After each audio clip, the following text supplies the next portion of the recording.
Birches by Robert Frost.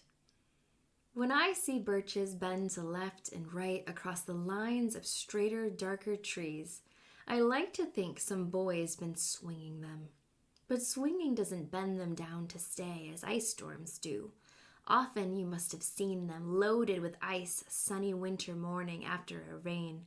They click upon themselves as the breeze rises and turn many-colored as the stir cracks and crazes their enamel. Soon the sun's warmth makes them shed crystal shells, shattering and avalanching on the snow crust. Such heaps of broken glass to sweep away, you'd think the inner dome of heaven had fallen.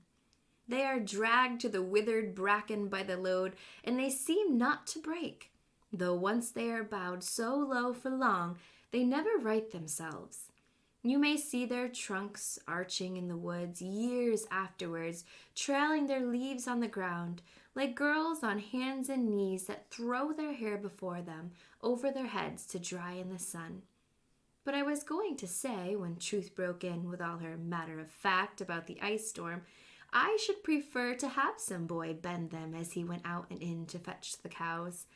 Some boy too far from town to learn baseball, whose only play was what he found himself, summer or winter, and could play alone. One by one he subdued his father's trees by riding them down over and over again until he took the stiffness out of them, and not one but hung limp, not one was left for him to conquer.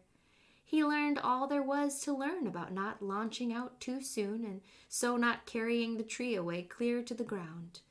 He always kept his poise to the top branches, climbing carefully with the same pains you use to fill a cup up to the brim and even above the brim.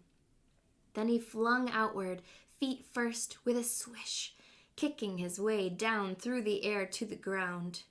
So was I once myself a swinger of birches, and so I dream of going back to be. It's when I'm weary of considerations, and life is too much like a pathless wood, when your face burns and tickles with the cobwebs broken across it, and one eye is weeping from a twig's having lashed across it open. I'd like to get away from earth a while, and then come back to it and begin over.